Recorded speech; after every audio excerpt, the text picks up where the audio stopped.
It is Monday, June 5th, 2017 at 1 o'clock Eastern Time, and this is Admissions Live. I am your host, Adam Castro. On today's live broadcast, I'm joined by Melissa Welch from Rutgers University and Nidhi Browell from The Ohio State University. They are charged with running two of the largest campus visitation programs in the country, so they are ideal guests to talk about developing successful campus visitation programs on your campuses. Admissions Live is part of the Higher Ed Live network. Our episodes offer you direct access to the best and brightest minds in education. Be a part of our live broadcast by sharing your knowledge. Participate in today's discussion by tweeting us using hashtag HigherEdLive. All of our episodes are free and easy to access in the video archives at higheredlive.com, or take Higher Ed Live with you on the go by subscribing to the podcast in the iTunes store. Higher Ed Live is produced by M. Stoner, a digital-first agency committed to tailored solutions that drive real results. Trusted by thousands of higher ed professionals, M. Stoner webinars are jam-packed with timely, strategic, and actionable knowledge. Check out their library of on-demand content from digital storytelling to myth-busting websites. I'll get a link to that tweeted out in just a moment. Admissions Live is also sponsored by NRCCUA, the National Research Center for College and University Admissions. NRCCUA combines direct-to-student outreach with digital marketing with an approach that is 100% backed by data-driven insights and research. Speaking of data and insights, NRCCUA invites you to join them and 400 of your closest friends at the 2017 EduVentures Summit taking place June 7th to 9th in Boston at the amazing Intercontinental Boston Waterfront Hotel. Visit eduventures.com for the full program agenda and registration. And it's going to be a beautiful week, I think, later in the week in Boston. So check that out kind of as a last minute thing. Like I mentioned today, I have two amazing guests that are going to walk us through kind of their campus visitation programs and give us some takeaways that can really help us develop our own programs on our campuses. Again, Melissa Welch, she's the Associate Director of Campus Programs at Rutgers University. And Nidhi Browell is the Senior Program Coordinator for Campus Visits at The Ohio State University. And I've learned over the years that I have to say that as part of it. It's not The Rutgers University yet. We'll see. For those of you guys following along, as always, if you have any questions for our guests, please use the hashtag HigherEdLive. I'll get to those tweets during the episode and try to get those questions out at the appropriate time. I want to kind of jump right into it because we have a ton to get to today. But I really want to give you both an opportunity to start by talking a little bit about your background, both kind of personally and professionally, and really how you got into this field. I mean, it's such an interesting field, and you guys are at such interesting institutions that I think some background here would really help our listeners. So, Melissa, why don't you kick us off? Okay, sounds great. Thanks, Adam. So again, I'm Melissa Welch. I'm the Associate Director for Campus Programs at Rutgers. I had a rather unique entrance into admissions and the campus visit. Prior to coming to Rutgers in 2002, I actually did corporate event planning for a large corporation, and it happened that a former director of mine basically wanted to hire someone that had large event experience to help run the events at Rutgers that are pretty huge. So it worked out really well for me. I was in the right place at the right time. I started back in 2002 as an admissions officer, and over the last 15 years have watched our program grow. I was part of the team that opened up the Rutgers Visitor Center, which we are in now, right here. Our 14,000 square foot building that centralized all of our tours. And today I lead the team of folks here at the Visitor Center that host all of our tours, all of our on-campus programs, open houses, and those types of things. So that's how I got my start. Awesome, thank you. Yeah, and as a proud Rutgers alum myself, I graduated 17 years ago, and we were talking earlier, they didn't have any of that cool stuff when I was an undergrad. So Rutgers has grown, and their campus visitation program has exploded in recent years, certainly under your watch as well. Nidhi, can you introduce yourself, please? Absolutely. So again, my name's Nidhi Browell. I'm Senior Program Coordinator at The Ohio State University. I've been with our campus visit program for 4.5 years now, and it was really sort of a career of opportunity. I was, after graduating from Ohio State, where I was a tour guide as an undergraduate student, left to work on a graduate degree, and I was looking for opportunities to move back to Ohio, move back to the Columbus area. And my former boss from when I was a tour guide called me up and said, hey, we have something open here, and if you're interested, why don't you go ahead and apply? And that was kind of how it all started. So since being here, I've started with the tour guide program, and I've taken over we have a volunteer host program as well as managing our visit space. And along with my boss, have sort of had my hands in just about everything that we do as a campus visits team. Awesome. Yeah, you're going to be part of my study. One of the studies I'm definitely going to do during my career is the percentage of students that were ambassadors that ultimately ended up working in higher ed, and then also ultimately working at the institution in which they graduated from. I just think that number is incredible. But that's a fantastic background, and thank you for being on today. So one of the things that intrigues me most about both of you is just the size and scope of your programs. I've spent my career at a small private school, 2,000 students. If we break the 1,000 visitor mark per year, it's kind of like we throw a big party. You guys are dealing with much larger numbers, so I'd love for you just to give us kind of an overview of that size and scope. And Melissa, why don't we start with you again? Sure. Okay. So we are a little unique with our tour program in that the way that Rutgers New Brunswick is set up, we actually give bus tours to show our 5 campuses that make up the Rutgers New Brunswick campus. So we give, on average, about 600 bus tours a year. We host about 12,000 students, all told, for our tour guests. We had about 28,000 last year.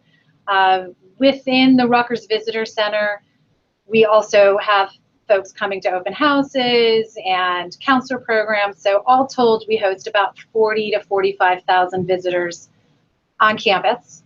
To give you an idea of the team that hosts all of this, we're made up of myself. I have 8 staff members, and then we have a team of about 55 Scarlet Ambassador tour guides that help to give all of these tours. They also staff our front desk, answer our phones here at the visitor center as well. Awesome. Wow. Yeah, that's big. Few visitors. Yeah. Nidhi, how about you? So our overall number is right around the same space that Rutgers is. So if we include our all of our on-campus events, we're seeing anywhere from 40 to 43,000 guests per year. In terms of the standard tours that we give, we're seeing about 36,500. So most of our visitors are coming from just the standard daily overview and tour that we give. In terms of staffing, so our campus visits team and our events team are separated. So we have 3 staff members now on campus visits. So my boss, myself, and then my supervisee. So she is going to be taking over the tour guide program. And then we have 2 staff members that do all of our on-campus and off-campus recruitment events. Awesome. Thank you. So one of the things I want to get to, and I think this will kind of serve as a foundation for the rest of our chat, but maybe talk a little bit about, what you're seeing in terms of trends with campus visitation. We've heard all about the demographic shift for college-going students in the country, but I get the feeling that there's probably more emphasis on the campus visit than there ever has been before. Even though there's available technology out there and those 360 tours, I still don't think anything is really replacing the traditional campus tour. So talk a little bit about, the trends that you're seeing in terms of, are the numbers steady? Are the numbers going up in terms of visitation? And I really want to hear about the competition, because I always talk about kind of this arms race in higher ed and everybody trying the one-upmanship, particularly when it comes to events and how big they have to be and how many Ferris wheels you need and all that kind of stuff. So what are you seeing there? And Nidhi, let's start with you this time. Well, one of my notes that I took for this question was definitely that arms race idea. And not so much competition between high schools, but between different universities in terms of what they're offering for events. And I don't think we see it on the university side. We're not calling other institutions being like, oh, what are you doing? Okay, now we have to do better. But we see it when families show up and ask us, well, can you get me a private meeting with this faculty member, or why aren't you providing meals? This other school provided me meals. And so we're seeing families' expectations increase of what they receive when they come to our campus. And I think that's something that we're constantly battling against, because what an institution with maybe only 1,000 visitors per year, what they can provide for those 1,000 is very different than what we can provide for our 36,000. I also think we are seeing numbers increase staggeringly. In my 4.5 years, we've had to create an extra 5,000 seats for visitors just in our spring semester to accommodate the demand that we're seeing. And a lot of that demand, oddly enough, is coming from juniors, which is not what we would expect in that senior semester, or that spring semester, excuse me. It's not seniors making their last final decisions. It's a lot of juniors trying to get a head start on the college visit game. So we've had to work really hard and creatively to find more space for all of them. And I think the last trend I'm seeing is the lack of funding and scholarships is impacting our guests now. We're having to tell them that they have all these opportunities, even though that we can't provide them scholarship funding. And so how do we help them see the value in the education that they're getting? Yeah, absolutely. And that's hard to do in a 60-minute window when you have them on campus tours. And yeah, being at one of those small schools, I mean, we have the ability to bend over backwards for our guests. I mean, we're running essentially, 2 campus tours a week. We're doing the 3 traditional open houses over the course of the year. It's so small scale that the entire campus is involved. And if we needed to do a separate meeting with a faculty member or a financial aid administrator, we could certainly do that. But when you're talking about hundreds and hundreds or thousands of guests at an open house, I know that proves impossible. So the coordination aspect, which we'll get into, is certainly of paramount importance. So Melissa, I mean, any thoughts on that? Yeah, I would really echo what Nidhi said. We are faced with a lot of the same things. Our numbers, because we host bus tours, our numbers have pretty much stayed about the same for the last couple of years, because we really have that control over how many visitors we have, because we only have so many seats on a bus. I definitely think that there's a lot of competition, as Nidhi said, and you said as well, Adam, among the schools in terms of what they're getting at each institution. I think for all of us, on the campus visit side, the admission side, our challenge is really how do we take the experiences that students are having at our institutions and translate that across in the campus visit. We all know how important this campus visit is. What makes each of our institutions unique are the experiences our students are having. And I think for a lot of our visitors and a lot of our students applying who are applying to 10, 11, 12, upwards of 15 to 20 schools, they're starting to all run together.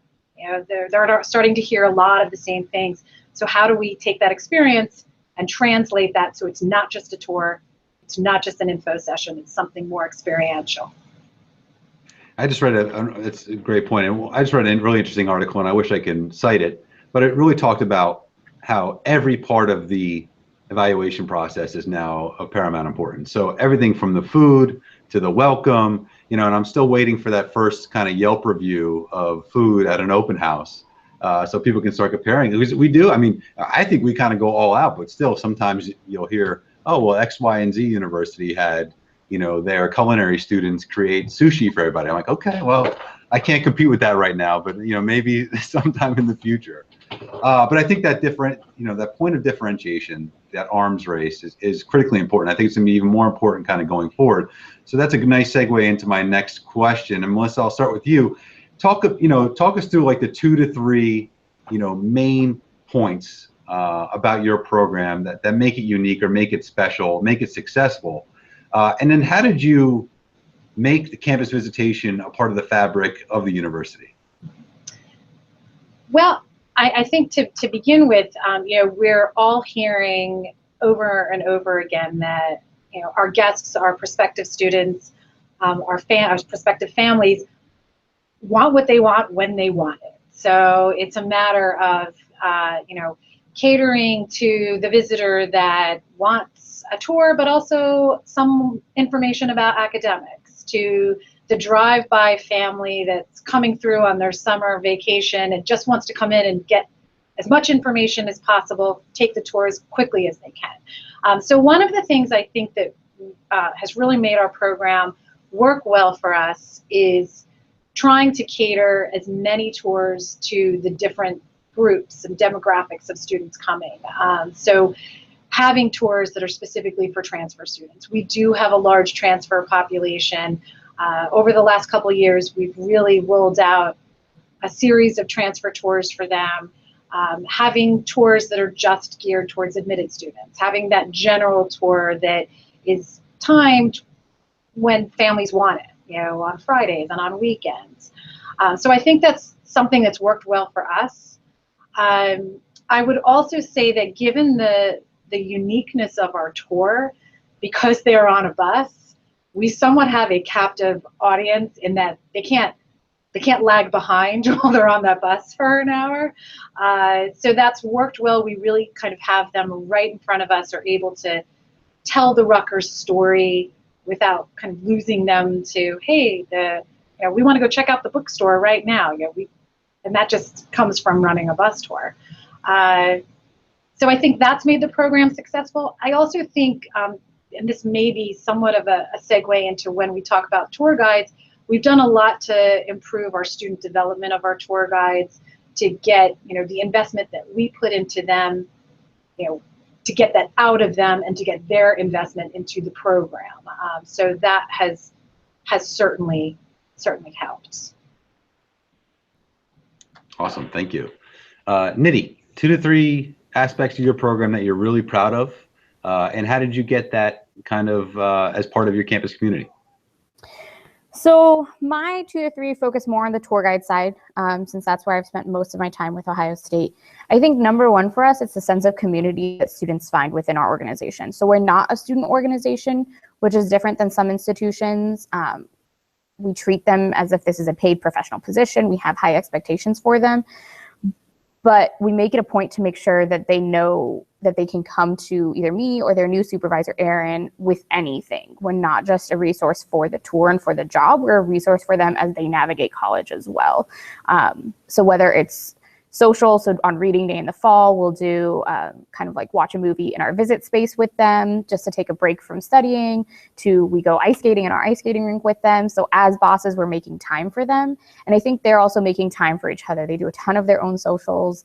They had a bonfire with pumpkin carving last year. They do a lot of stuff on their own. And so I think they realize that this is a place for them to make lasting friendships and relationships, and that makes it more meaningful to them. So it's not just I'm showing up for a tour, but I'm showing up to spend time with people I enjoy being around.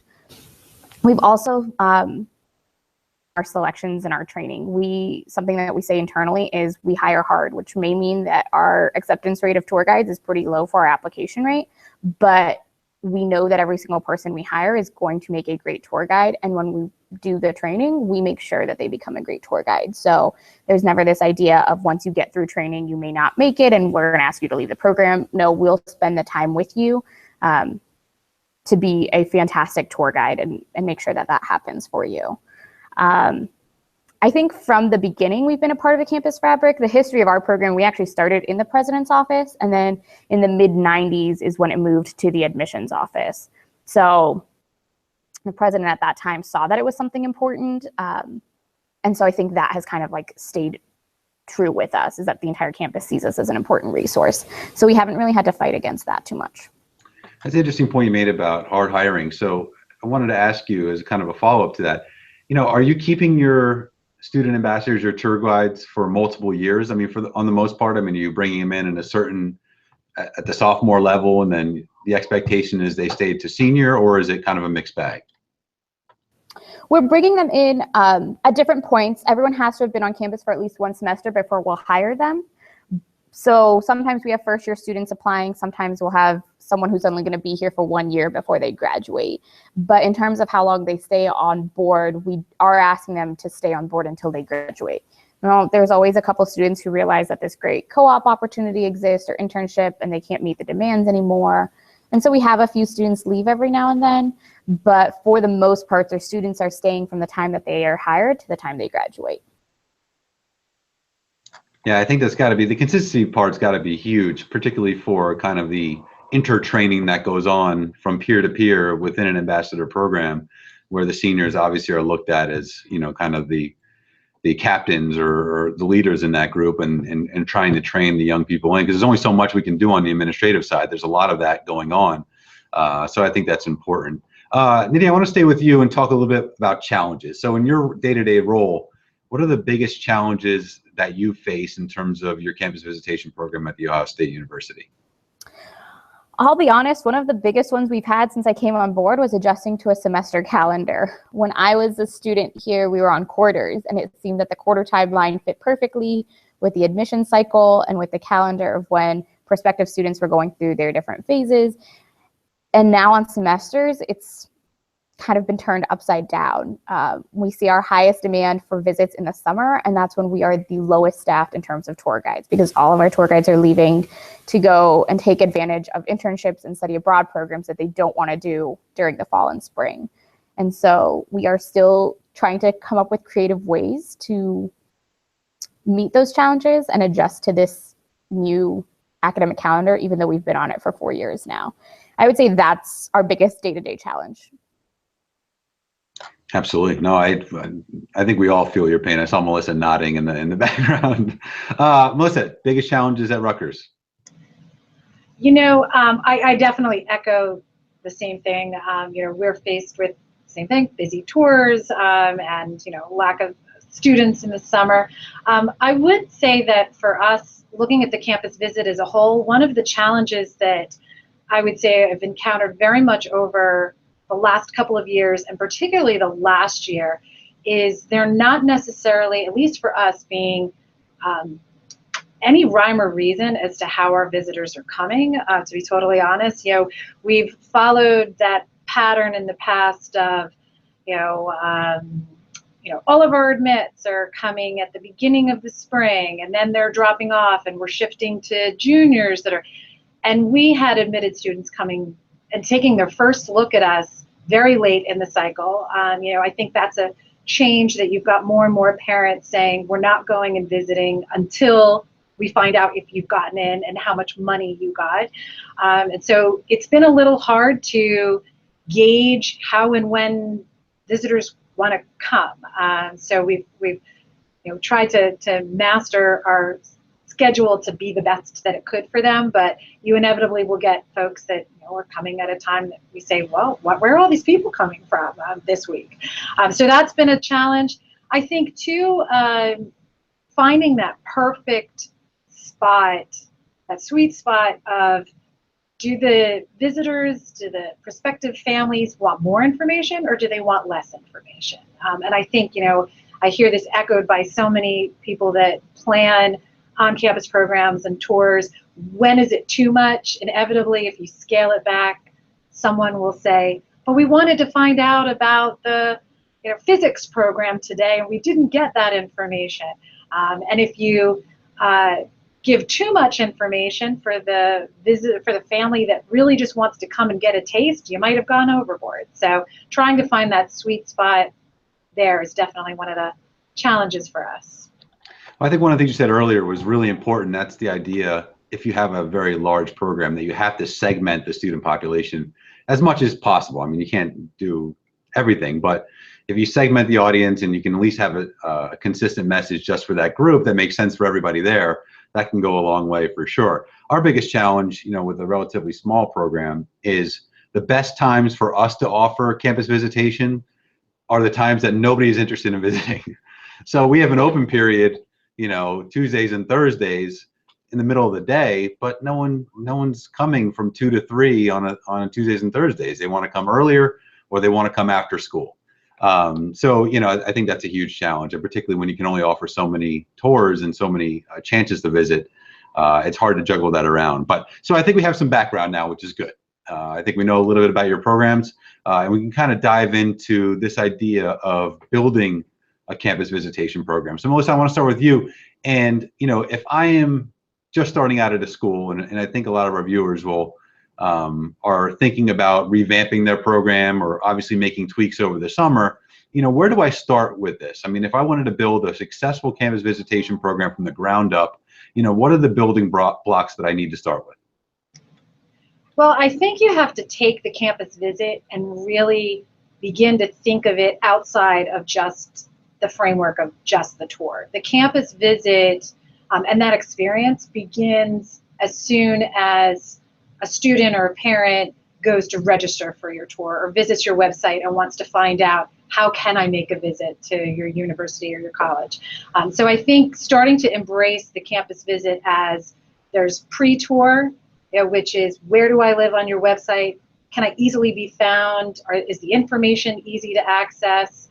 What types of tours and visits you're going to offer as part of that, when you're going to offer those, is the first step of the campus visit. And then obviously the visit, when they're there on campus, how are they welcomed? Is it easy to find? The crux of what that, your tour looks like, what your presentation or your information session prior to the tour looks like. And then the post visit, which keeps the campus visit going for you. You've had these people on campus, you've had this student and their family on campus. How do you keep them engaged? How do you follow up from that tour and keep them engaged in your university or college? So I think breaking it down into those components and thinking outside of just that tour piece is a great building block. Obviously, tour guides are a critical piece to that. But since Nidhi is the expert in tour guides, I will defer to her to talk about the critical importance of your tour guides. I don't even need to host anymore. You're teeing it up for me. That's fantastic. Thank you. Before we turn it over to Nidhi, I did want to make one point, because you're kind of in my wheelhouse when you're talking about kind of campus tour metrics in the post-campus visit. One of the big things that I'm looking at is really trying to develop, metrics as it relates to how should a student act after they visit. How should they convert to applicant? Of the applicants, how many of these visitors are meeting our admission criteria? And then ultimately, obviously, how many of these students are enrolling, with that campus visit being one of the primary reasons. So I think everybody on their campuses needs to have someone in the background that's taking all that data and really coming up with some goals and how you improve kind of yielding a student through the different funnels, as using the campus visit as kind of the pinnacle event before they get into the application stage. So now let's turn it over to Nidhi. Let's talk about tour guides. I think that is a great segue. Absolutely. So I think with tour guides, the first thing is figuring out your staffing and your funding. There's a lot of institutions that the supervisor for their tour guides is also kind of a recruiter who travels and has a territory that they have to manage. We are fortunate enough at Ohio State to have not been in that position from the beginning when admissions took over the tour program. And honestly, I can't imagine how I listen to these other staff members and my colleagues across the country, and I'm just in awe of how much they're doing and how they're doing it. I would have been able to pull all of that off if I had my own territory that I had to recruit for as well. So if you're getting to start from scratch, finding a way to make a case to not have that be the piece. Make sure that you have a supervisor who can be on site on your campus on a regular basis that isn't involved in doing other recruitment pieces for your office. And I think starting with high expectations. While I know there's sometimes that we want to make sure that our students things aren't being expected that are out of their wheelhouse, but the reality is that they are adults and they can handle a lot more than we throw at them. So making sure you start with high expectations and then training them to meet those expectations, and a way for them to be successful, but also letting them know that it's a safe environment to make a mistake. And if they're going to make one, that you're there to teach them from that. That's going to make them stronger over time and then make your program stronger, especially if you're having that consistency. Like as we had mentioned before, if you have older tour guides around for multiple years, they're going to be teaching those same values to the new ones that come in. And I think that's really what makes a strong program, is letting them know that, there are high expectations for the value, for what they're doing for our institution, and that what they're doing is respected and incredibly valued at our institution. Because this is a huge role. We know here we have the data to back up that if you come on a visit, we know that you are going to yield at a higher percentage, that you're going to enroll once admitted at a higher percentage. We know these things, and it's the students that's making that happen. It's those tour guides that are making all of that happen. So I strongly agree with what you said about, having that individual on campus. And I know a lot of schools, mine included, really can't have that, and do it that way. But if you have the means to do it, I think that's a tremendous indication of support from administration when they say, we're going to have someone dedicated to campus visitation. They're going to be on site all the time, and this is what they're going to do. Because I think that just shows the next level type of thinking in terms of, we know that how important this is, and you need to be 100% focused on it to make it go. So I think, obviously both your institutions have gotten that, but there are probably some larger institutions with monster campus visitation programs that don't have that, and that have someone that's on the road half the year recruiting and then coming back and trying to manage a group of 20, 30, 40 student ambassadors kind of remotely, which should definitely prove to be difficult. So I want to talk a little bit about how you guys and your offices interact with admissions, more specifically recruiters. How do you share information, and how often do you interact? And Melissa, why don't we start with you? Okay, so we are actually part of the Office of Undergraduate Admission. We're part of the recruitment team, so we actually work very closely with our colleagues on the domestic recruitment and the international recruitment side, as well as our colleagues outside of recruitment that manage all of our marketing and communications, as well as all of our application review process. We are essentially the staff here that does campus programs at the Visitor Center. We are all admissions counselors in the sense that we review applications. My staff here do have local recruitment markets, so I don't lose them for too much time since it's local, but they do have a hand in the recruitment of our incoming students. So, we obviously work really closely. We kind of look at ourselves as everyone else goes out and brings the students in. They meet them at the high school fairs, they meet them at the college fairs, and then they get them to come to campus, and we take them from there. So, we pass along a lot of information to them about our on-campus programs. We also listen to what their needs are. So, if there is a demographic, a strategic goal on the recruitment end of things, we are supporting that goal. We're developing programs, events, special tours, VIP visits that support the goals of our recruiters that are out on the ground around the country, around the state, and around the globe. Awesome. Yeah, thank you. I mean, it's critically important, and it's much easier for you, being that you're so intertwined with the recruitment efforts, and obviously being a part of the Office of Admission. Nidhi, anything to add to that and how you guys are set up? Our setup is very similar. We are also part of the Office of Admissions.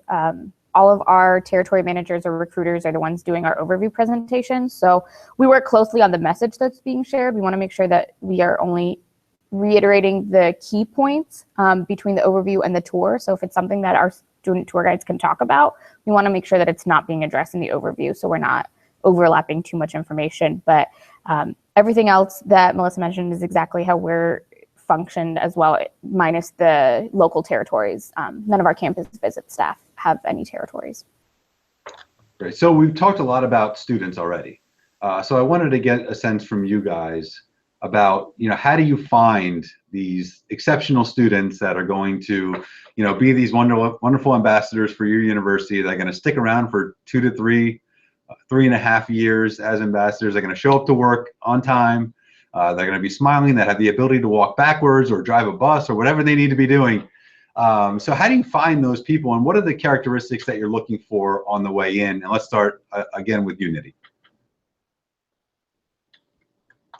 So for us, we have a 3-step selection process. It's an application, and then a group interview, and an individual interview.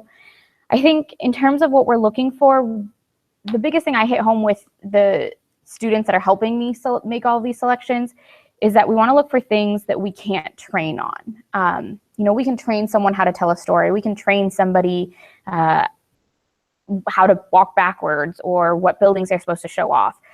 But I can't train them with them. I can't train them on how to make a true connection with another individual, with a complete stranger. I can't train them on certain voice inflection pieces. And often I don't want to fight against training someone who already thinks they know everything.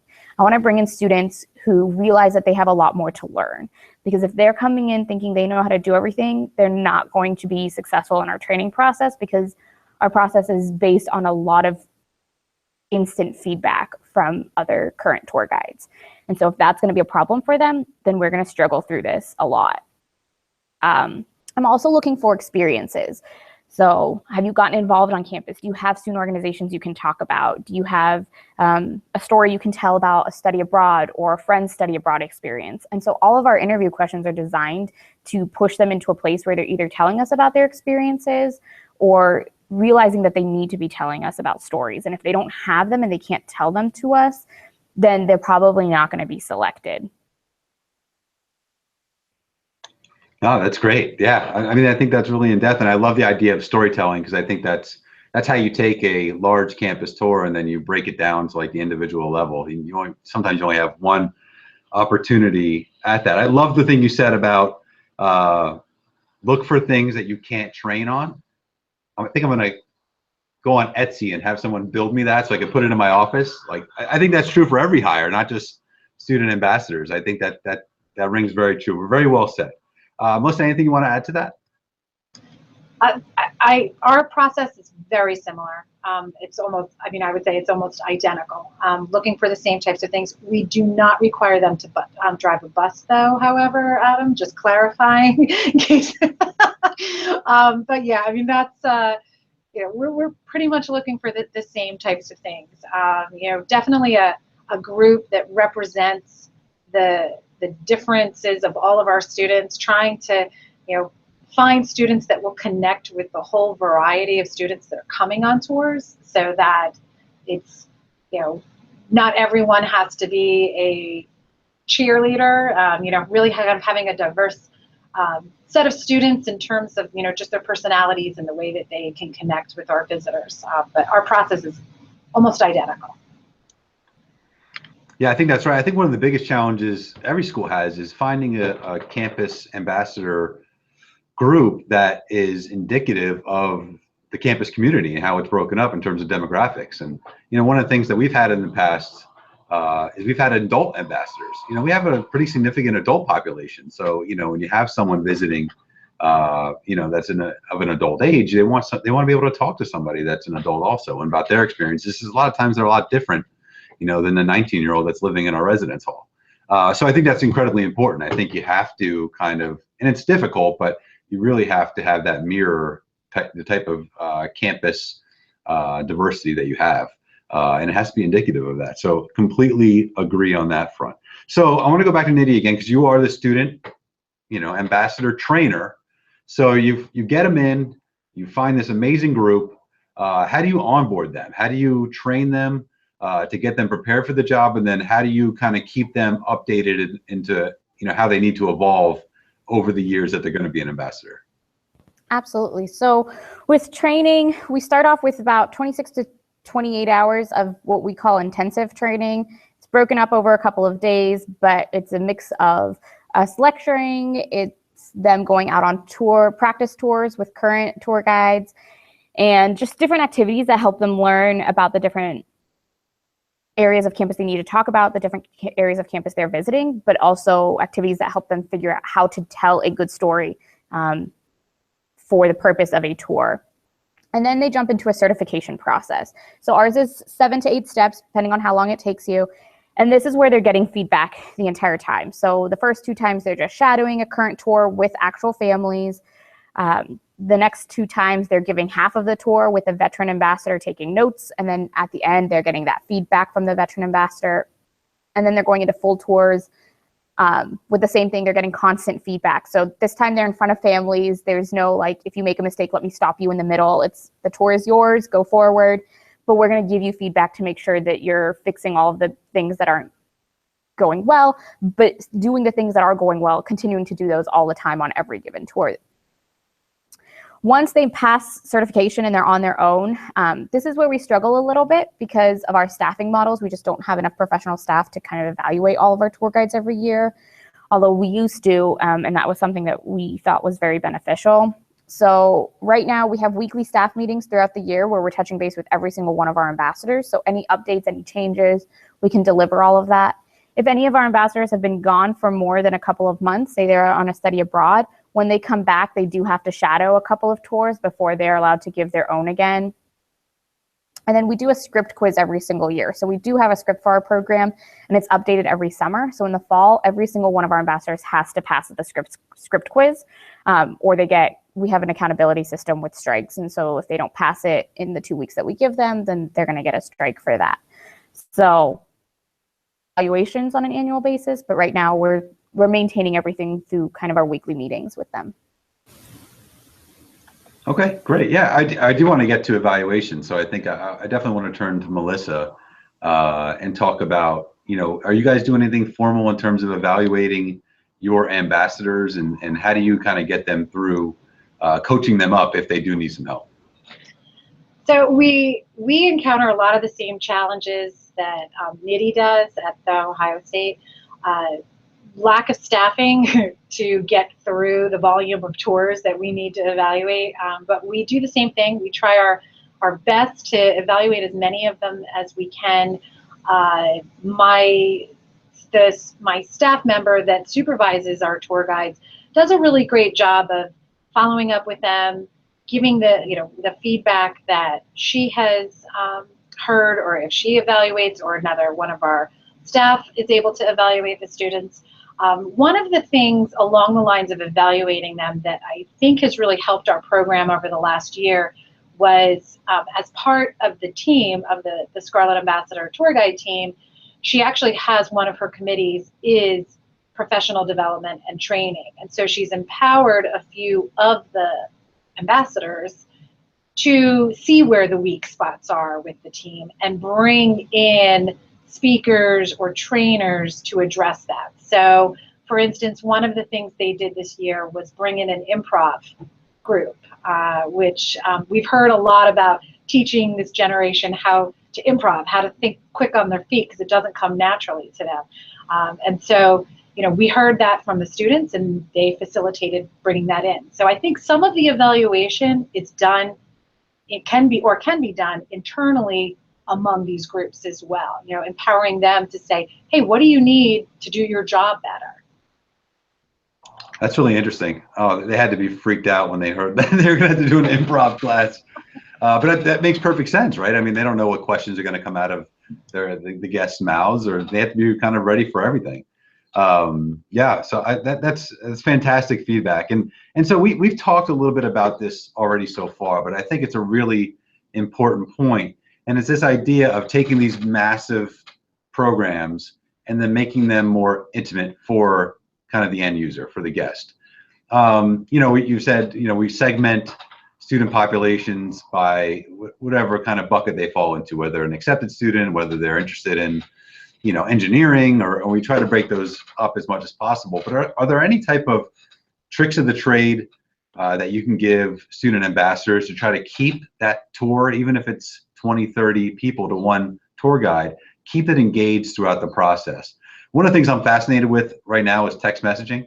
We've seen a huge uptick in our ability to communicate with prospective students that are opting into text messaging with us.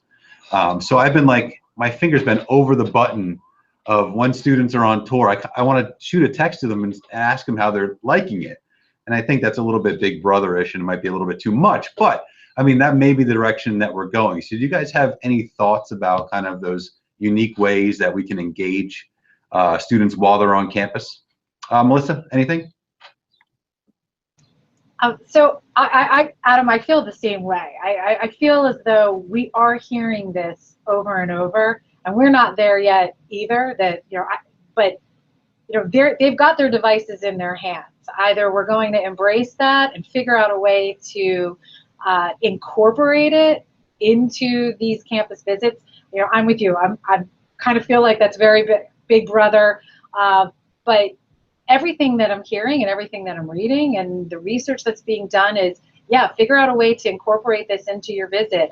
So I would agree with you that we have to start thinking about those things. I know our tour guides kind of on their own have really embraced the concept of getting the guests to, hey, take out your phones now.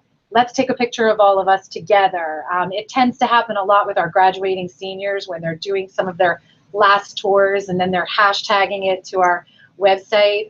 But there's creating that sense of community among your group when, for us, it's 50 people on a bus. How can you make that little connection with them? And for the prospective students, that's their comfort level. They want to take out their phones. They want to hashtag something. They want a picture of that cool spot on campus and themselves there. So I think that's one way that you can make a connection, and it's the way that's comfortable to them. Absolutely. So Nidhi, do you have any secret, document of tips that you give your ambassadors, or any tricks of the trade that you guys do? We're in the same boat as Melissa. Coming up with ways to incorporate the digital experience while they're physically here on our campus is something that we're working on, and trying to really learn what other people are doing, whether it's other tour programs or even outside of the campus tour, but tours of and different kind of iconic places across the country. Are there things that those institutions are doing that we could apply to the campus tour? I think for us, it's a lot of the training the tour guides on how to break the silence with their group. So if they're not asking questions, ask them things about just kind of historical facts about the institution to get them to learn more about the university, but also make sure that they're answering your questions, or getting them involved by saying, raise your hands and how many of you have ever wanted to do research. So kind of asking questions before just jumping into a topic. I think the other piece is just allowing for one-on-one time. So we have a bathroom break in the middle of our tour, and our tour guides are expected to kind of walk up to the families that are just sitting around and not using the restroom and saying hey, is there anything I haven't talked about yet that you're curious to learn about? Or, what do you think so far? And just getting them more open to talking to the current students instead of shying away from it. Yeah, that's a good point. I was talking to a colleague years ago, and his point was, if different families are talking to each other on the tour, that means the tour guide is doing a good job, because they're both listening to what is being said, but then they're discussing it amongst kind of themselves. So I think dead silence is probably not the best thing to have happen. So yeah, engaging, and certainly breaking those silences is going to be of huge importance. So let's pretend our bosses aren't listening right now, and let's talk about, take budget out of it, but what would you want to have, and what would you implement, in your campus visitation program, if you didn't have the restrictions of actually having to pay for things? So Nidhi, why don't we start with you? So my first thing would be a visitor center. It's been something that my boss and I have been talking about since I came on board. Ohio State doesn't have one. We think we need one to meet more demand, and to just do a better job of serving our customer, which is our prospective high school students. So that is our number one thing that we want. If we can get leadership on board and we can get the funding for it, we are going full speed ahead with a brand new visitor center, because right now we just use a room in our student union and that's it. I'd love a larger professional staff team. I think there's so much more we could do if we had someone that was constantly running the numbers and doing data analysis on how our campus visits are meeting our recruitment goals. More that we could do on social media, more that we could do in a private visit program. But you've got to have the staff hours to pull all of that off, and we just don't have that right now. Perfect. Well, we have Melissa who can tell you exactly how to get a visitor center. So you guys can definitely, connect after this episode. Melissa, how about you guys? Take budget out of it. What are the grand plans? Well, it's kind of funny, but I would say we need a bigger visitor center now. I think, and I can speak for, large programs, or really probably any tour program, any campus visit program, we outgrow ourselves pretty quickly in terms of outgrowing our current space. We would definitely upgrade our space with, my dream would be to have holograms a la the Harry Potter ride at Universal. I mean, this is thinking big. But I definitely, I echo what Nidhi said in terms of staffing. I think, I speak for probably almost all of us out there that, having some more professional staff, being able to have staff to evaluate our tours, to continuously guide our students, provide great service, is definitely something in addition to the giant addition to the visitor center. Yeah, they get bigger. I mean, that's the way it works. So I think this is a really interesting question, and I want to talk about how you guys are evaluated, because you have these really interesting positions. You oversee these enormous programs, and there's so much data behind it. So, Melissa, I'll stay with you. How do you sit down with your supervisor, whatever it is, yearly, quarterly, and how is your job evaluated at Rutgers? Sure. Well, I think in terms of the campus visit, there's two ends of it. And there's definitely the quantifiable data that supports the things that we do. We all know that the campus visit is a key component and, probably, the most important piece for students making their decision as to whether or not they come to our schools. So showing what programs have worked, being able to show that, half of the students that come to one of our programs end up ultimately enrolling are great numbers to show. I think that what's more difficult, while we track all of that and we track our visitors and we track our tours, I think what's more difficult is to track the, you've got the quantity and you've got the quality. The qualitative end of things is a little more difficult. Are visitors having a good experience? I know, and my staff knows, not everyone that comes for a visit is, Rutgers is necessarily the right place for them. But if our visitors who ultimately don't choose Rutgers still have a great experience and tell their friends, you should check out Rutgers, you should go on a tour, it was a great day, it just might not be right for my son or daughter, that's the end of it that's really hard to always explain, and to see, hey, people are leaving happy. A lot of that we do pull from our surveys. When we were talking about during, and post, we do a survey, an online survey, and we give those numbers. But, some of that you can't necessarily put onto paper. It's just a feeling that people have, and if people are leaving smiling, well, then you've done something good. Absolutely. Nidhi, how about you? How are you looked at and evaluated each year? I think it's the same way that Melissa said. As a campus visit program, it's mostly through the surveys, it's through how many people are showing up. I think our leadership is under the impression that things are going well, and so as long as there's no major complaints, then we must be doing a good job, because we're getting in more visitors every year and we're getting more applications every year. So we're doing something right. Personally, from a professional standpoint, and how we do performance evaluations is determined by our HR department. So right now for us, that's just kind of a self-review. We set goals at the beginning of every fiscal year, and then you have a mid-year meeting with your supervisor and an end-of-the-year meeting with your supervisor to see how you've done on achieving those goals. I think the hardest part for us in the campus visit world is that your goals can change at the drop of a hat. So at the beginning of the fiscal year, you're like, okay, we're going to this and this and create this new private visit program, and then all of a sudden something happens and you realize you didn't get enough applications for your ambassador program, and now that's the fire you need to put out, and you don't have time to work on those goals. Luckily, I have a supervisor who gets that, who has spent her entire career in the campus visits world, so she understands the nature of campus visits, but that's really all we do right now from a professional standpoint. I love that. Sometimes it's as simple as that, right? Campus visits are up, applications are up, everybody's happy. Nobody has any questions. No, that's fantastic. So this hour has completely flown by. So I certainly want to give both of you the opportunity with some last thoughts. And I want you to kind of frame it in the way of, where's this going from here? Where's the campus visitation program? We've talked a lot about students. We've talked a lot about competition, larger visitor centers, how do we engage students in the tour? But, if you could kind of look out 5 years, even 10 years from now, where do you see this field going, and how do you stay on top of it? And how do you do all that in about a minute? Because that's all the time we have left. And Melissa, why don't we start with you? Okay, sure. So I think I'll just sum it up in two quick thoughts. I mentioned earlier, the experience. I think for all of us, our tours, our visits, they can look a lot the same. Our colleges we all have a lot of the same things.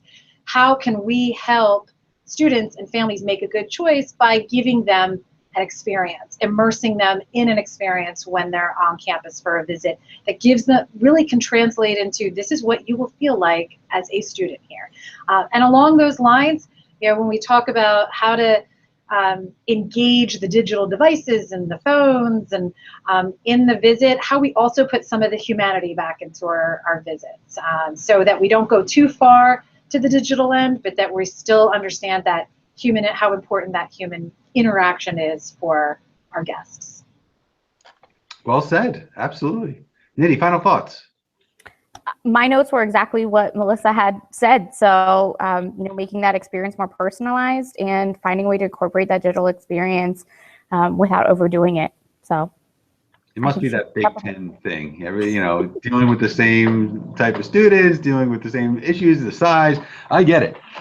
Thank you guys so much for being here today. We can go on and on. We can do a whole nother episode on, the actual experience themselves and getting them immersed into an intimate experience while they're on campus and feeling what it's like to be a student. But we don't have time for that today. You guys dropped some serious knowledge, and I really do appreciate it. And I wish you guys the best this summer. I know it'll be crazy for you, but your programs are in great hands, knowing that you guys are running them. So thank you so much for being on. And thank you, as always, to M. Stoner, one of our sponsors. You make us go. A big thank you goes out to our program sponsor, NRCCUA. Check out the NU Ventures website for more information about the upcoming conference and all of the resources and tools that they offer to colleges and universities. Guys, have a great summer. Thanks again for coming on, and we'll talk soon.